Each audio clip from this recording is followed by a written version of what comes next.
साथियों, जय Bhim. Real news channel में आपका हार्दिक स्वागत है। बहुजन नेता राजकुमार राउत, बाबा साहेब ने कहा था कि 21वीं सदी बहुजनों की होगी, जो दिखाई भी दे रही है।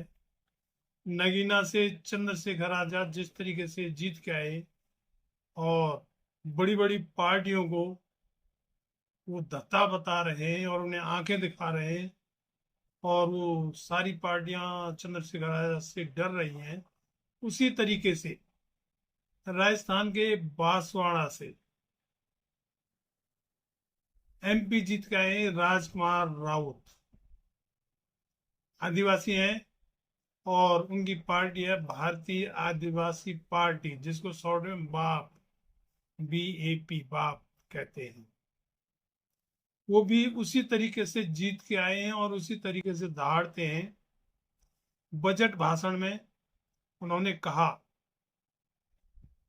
जो बजट पेश हुआ उस पर जो भाषण हुआ राजकुमार राउत जी का, तो उसमें उन्होंने कहा कि चुनाव प्रचार के दौरान नरेंद्र मोदी जी बांसवाड़ा आए थे प्रचार करने के लिए, जिन्होंने कहा था जिसका कोई नाम नहीं, जिसकी कोई पहचान नहीं, उसको जिता के क्या करोगे।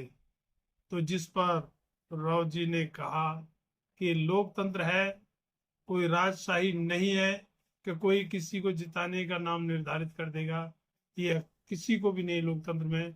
और उन्होंने बड़े दबंग तरीके से अपना पक्ष रखा और उन्होंने बताया कि गांव के लोगों ने बताया कि मोदी जी ने शासन जो किया है 10 साल, वो सिर्फ 15 लाख और 2 करोड़ नौकरी देने के वायदा करके पब्लिक को भरमा के राजनीति की है।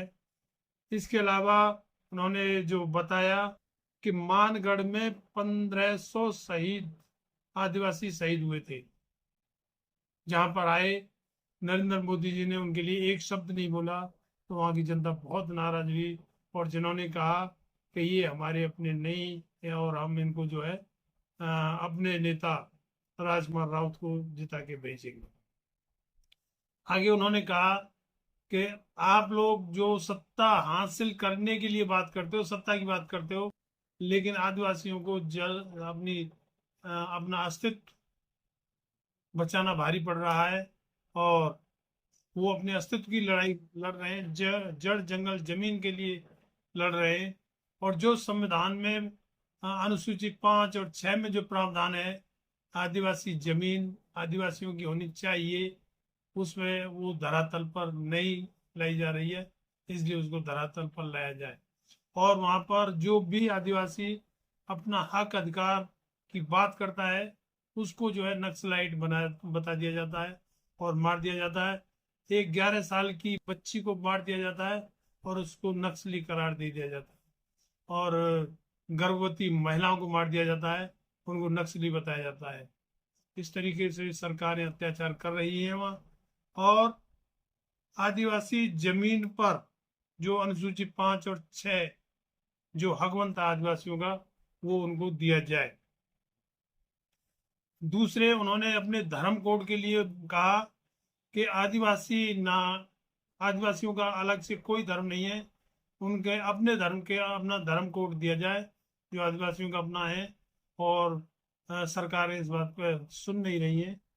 और इस तरीके से बड़े दबंग तरीके से राजकुमार राउत ने अपने संबोधन में अपने मुद्दे उठाए हैं।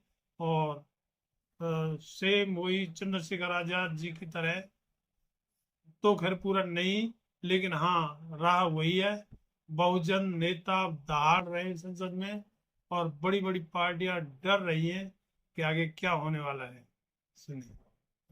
पर सत्ता को लेके होड़ मची रहती है, सत्ता पाने को लेके बोला जाता है। मैं जो कहना चाह रहा हूं, हमें सत्ता नहीं चाहिए, हमें हमारा अस्तित्व बचाना है, हमारा स्वाभिमान बचाना है, हमारा जल जंगल जमीन बचाना है। और देखा गया देश के अंदर आदिवासी समुदाय जल जंगल जमीन की बात करता है तो उसको नक्सलवाद का ठप्पा दे दिया। आज आदिवासी समुदाय कोई ईसाई धर्म अपना रहा है, कोई हिंदू धर्म अपना रहा है, अलग अलग जगह बटा हुआ है, आदिवासियों की आइडेंटिटी, उनकी पहचान खत्म हो रही है। आदिवासी समुदाय अपनी पहचान बचाने को लड़ रहा है और लंबे समय से कह रहा है कि आदिवासियों की अलग से जनगणना कॉलम होना चाहिए, धर्म कोड होना चाहिए। हम कहते हैं हमें किसी धर्म में नहीं रहना है, हमको आदिवासी हैं, आदिवासी रहने दिया जाए। इसकी जनता देख रही है। मैं उस लोकसभा क्षेत्र से आता हूं, बांसवाड़ा। मैं बांसवाड़ा डूंगरपुर की जनता को धन्यवाद देना चाहता हूं जिन्होंने मुझे चुन के भेजा। वहां पर हमारे प्रधानमंत्री जी ने कहा था कि जिसकी कोई पहचान नहीं है, जिसका कोई नाम नहीं है, जिसका कोई रिकॉर्ड नहीं है, ऐसे व्यक्ति को जिता के क्या करोगे।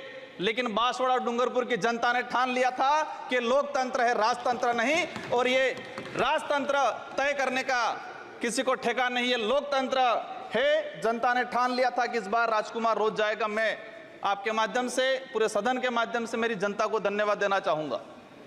मोदी जी ने कहा था वहां के बड़े बुजुर्गों को कि घर घर जाके राम राम बोल देना और चुनाव जिताना। वहां के बड़े बुजुर्गों ने ठान लिया और कह दिया था, और मेरे माध्यम से और आपके माध्यम से संदेश पहुंचाया है उन तक। मुझे कहा था मोदी जी को कह देना कि देश के आदिवासियों को उजाड़ने का काम पिछले 10 सालों में हुआ है। देश के अंदर धर्म की राजनीति हुई है। देश में 15 लाख रुपए बेरोजगारों को नौकरी देंगे यूं करके 10 साल राज किया है। इस बार हम सबक सिखाएंगे। और उन्होंने मेरे माध्यम से मैसेज पहुंचाया है कि गुरु गोविंद की धरती है, मावजी महाराज की धरती है, संत सुरमाल महाराज की धरती है। मानगढ़ दाप में 1500 आदिवासी शहीद हुए थे। मोदी जी 2 बार आए, लेकिन मानगढ़ के लिए, आदिवासी समुदाय के लिए एक शब्द नहीं बोल के गए, कुछ नहीं करके गए। तो उन्होंने मैसेज पहुंचाया है कि आदिवासी समुदाय जाग गया है और अब वो आदिवासी समुदाय नहीं रहा जो बहका में आ जाएगा और वोट दे देगा। माननीय सभापति महोदय, जो वर्तमान स्थिति बनी है बजट के अंदर, मैंने देखा धातुओं का खनन को लेकर उद्योगपतियों को टैक्स में छूट दी गई। लेकिन ये खनन कहाँ हो रहा है? धरती पे हो रहा है, हमारे देश में हो रहा है, पहाड़ों में हो रहा है, जंगलों में हो रहा है, और वहां पर जीव जंतु रहता है और आदिवासी समुदाय भी रहता है। लेकिन आदिवासियों के समय के आदिवासियों के लिए क्या प्रावधान किया गया? आदिवासी इलाके के अंदर देखा जाए, आदिवासी समुदाय बैठा हुआ है, उसको जमीन का पट्टा नहीं मिला हुआ आज तक, आजादी से पहले से बैठा हुआ है, लेकिन वो जमीन की बात करेगा। सभापति महोदय, यहाँ पर सत्ता को लेके होड़ मची रहती है, सत्ता पाने को लेके बोला जाता है। मैं जो कहना चाह रहा हूं, हमें सत्ता नहीं चाहिए, हमें हमारा अस्तित्व बचाना है, हमारा स्वाभिमान बचाना है, हमारा जल जंगल जमीन बचाना है। और देखा गया देश के अंदर आदिवासी समुदाय जल जंगल जमीन की बात करता है तो उसको नक्सलवाद का ठप्पा दे दिया जाता है, उसको नक्सलवाद के नाम से मारा जाता है। छत्तीसगढ़ का बस्तर का इलाका हम देखते हैं, 11 साल की बच्ची को मारा जाता है और कहा जाता है कि नक्सलाइट थी। 3-3, 4 साल के बच्चों को मारा जाता है, गर्भवती महिलाओं को मारा जाता है। आदिवासियों की, जब भी आदिवासी समुदाय अपने हक अधिकार की बात करता है तो उसको नक्सलाइट का ठप्पा लगाया जाता है। सभापति महोदय, आदिवासी समुदाय को या एससी समुदाय को फ्री की योजना, हम कहते हैं हमें फ्री की योजना मत दो, हमें हमारा हक दो, जल जंगल जमीन का मालिकाना हक दो। और संविधान के अंदर शेड्यूल 5 के अंदर, शेड्यूल 6 के अंदर जो रिजर्वेशन पॉलिसी लागू की है उसको धरातल पे लागू किया जाए।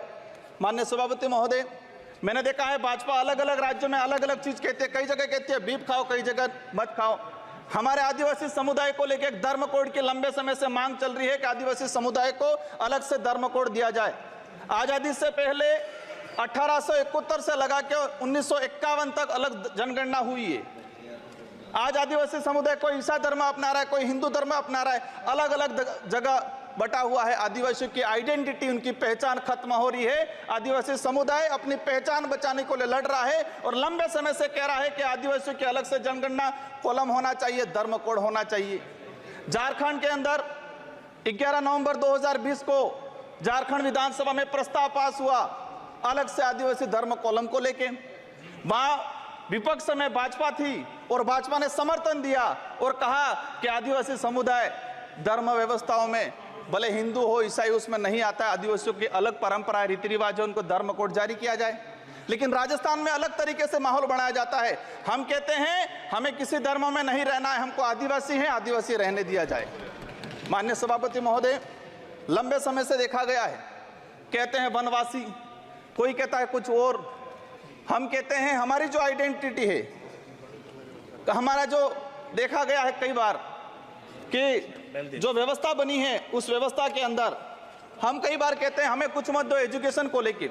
नई शिक्षा नीति, मुझे लग रहा है अभी घंटी बजने वाली है, मैं 2 मिनट में मेरा समाप्त करूंगा। नई शिक्षा नीति के तहत यह प्रावधान किया गया है कि 6 साल का बच्चा होगा, इसके बाद उसको पहली क्लास में एडमिशन दिया जाएगा। माननीय सभापति महोदय, मैं कहना चाह रहा हूं निजीकरण को बढ़ावा देने का तरीका है ताकि प्राइवेट संस्थाएं खत्म हो, सरकारी संस्थाएं खत्म हो, प्राइवेटकरण हो।